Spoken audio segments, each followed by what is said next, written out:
ओम नमः शिवाय, जय श्री राम, हर हर महादेव। मैं गद्दी लगाता हूँ। क्या मेरे बच्चों को भी गद्दी लगानी पड़ेगी?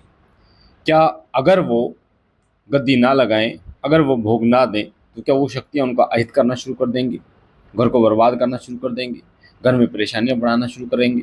ये प्रश्न बहुत सारे बच्चों का है।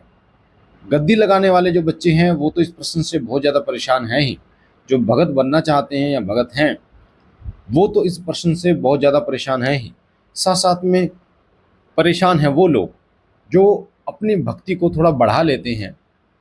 क्योंकि भक्ति को जब हम बढ़ाते हैं तो हम अपना जप बढ़ाते हैं, हवन बढ़ाते हैं, भोग बढ़ाते हैं, उनके दरबार जाते हैं, तो उनके मन में भी कहीं ना कहीं ये प्रश्न रहता है कि क्या अगर कोई शक्ति मेरे शरीर पर आ गई तो क्या मुझे उस शक्ति को दोबारा किसी अपने बच्चों को देना होगा, या वो शक्ति अपने आप हमारे बच्चों को ग्रहण करेगी?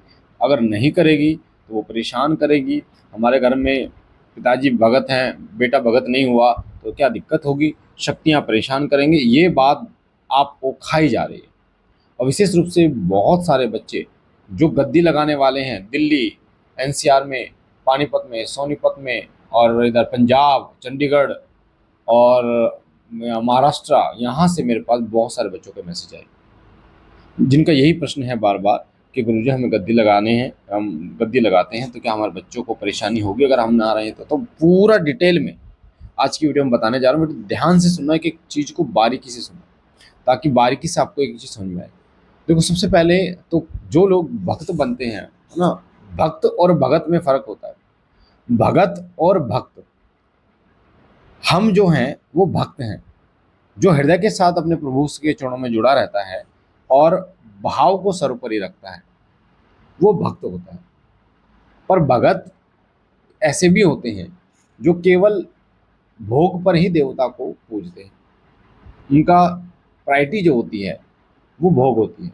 केवल वो भोग पर, भाव हो ना हो पर भोग जरूर होना चाहिए। भगत ऐसे भी होते हैं, और भगत में ऐसे भी होते हैं जो बहुत कृपा प्राप्त करते हैं प्रभु की, और बहुत हृदय के साथ प्रभु को भजते हैं, भगवान को भजते हैं, उनको भोग के साथ साथ भाव के साथ देखते हैं। तो कौन ऐसे लोग हैं जिनको अगर वो ना रहे तो उनके पिता को भी गद्दी, मतलब उन पिता ना रहे तो उनके बच्चों को गद्दी लगानी पड़ेगी? सबसे पहले वो बच्चे जिनके परिवार में ये परंपरागत रूप से चलता आ रहा है। परंपरागत रूप से जैसे वाल्मीकि समाज में अधिकतर ऐसा होता है। वाल्मीकि समाज का मैं एग्जांपल आपको बताता हूँ। वाल्मीकि समाज में सेवादार पूजे जाते हैं, यानी कि जो उनके पितृ, जो भगत था, वो मरने के बाद सेवादार बन जाता है, शरीर पे खेलता है।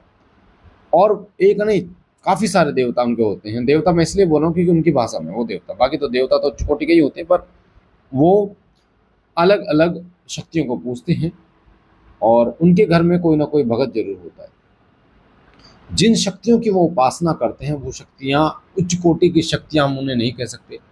वो इस धरा पर थे, उसके बाद में उनकी मृत्यु हुई किसी प्रकार से, उसके बाद में वो पूज्य हुए, कुछ अच्छे कर्म करें या कुछ देवता की कृपा प्राप्त हुई जिससे वो आज इस धरा पर पूज रहे हैं। और फिर वो पीढ़ी दर पीढ़ी पूजते हैं, पीढ़ी दर पीढ़ी पूजेंगे, पीढ़ी दर पीढ़ी भोग देंगे। अगर उनके साथ ऐसा होता है, क्योंकि वो तामसिक में अधिकतर पूजते हैं, वाल्मीकि समाज में जो हमारे भाई बहन है वो तामसिक रूप में सबसे ज़्यादा पूजते हैं।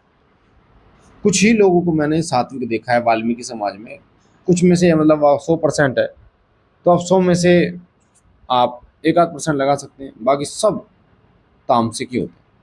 तो ये जो शक्तियाँ होती हैं तामसिक होती हैं, और तामस शक्तियाँ जो हैं वो पीढ़ी दर पीढ़ी चलती हैं। क्योंकि भाव से अगर आप पूछते हैं तो सात्विकता में आप पूजेंगे, और जब तामसिकता आ जाती है तो वहाँ भोग सर्वोपरि हो जाता है। तो ये शक्तियाँ जब किसी के घर में पूजती हैं, तो अगर वो मर जाता है वो भगत, तो फिर ये किसी अन्य, या तो वो भगत बना के जाएगा किसी को, अगर नहीं जाएगा तो फिर ये शक्तियाँ खोजती हैं। ये शक्तियाँ, क्योंकि इनको फिर भोग देने वाला नहीं होता, फिर इनको पूजने वाला कोई नहीं होता, तो फिर ये उस घर में से किसी न किसी व्यक्ति को पकड़ती हैं।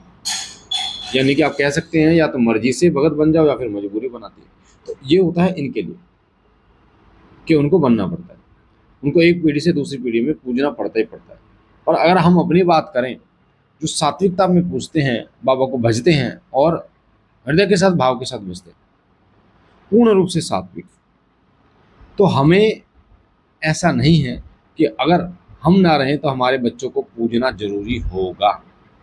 उन पर कोई दबाव नहीं होगा, कोई प्रेशर नहीं होगा किसी प्रकार का कि उनको पूजना ही पूजना है। और इसका कारण क्या है? इसका कारण है कि हम भगत नहीं हैं, हम भक्त हैं। भक्त हैं बाबा के, बाबा की सेवा करने वाले। और बहुत फर्क पड़ता है इन चीज़ों का कि अगर आप भाव से प्रभु को पूजते हैं और सबसे ज़्यादा जो आगे लेके चलते हैं वो लेके चलते हैं आप भाव को, तो प्रभु आप पर कृपा करते हैं, 100% आप पर कृपा करते हैं। और इतनी कृपा करते हैं कि आपको फिर कहीं घूमने की जरूरत नहीं पड़ती। इसलिए भाव से आपको देवता को पूजना चाहिए। मुझे आशा है जानकारी आपको पसंद आई होगी। ओम नमः शिवाय, जय श्री राम, हर हर महादेव।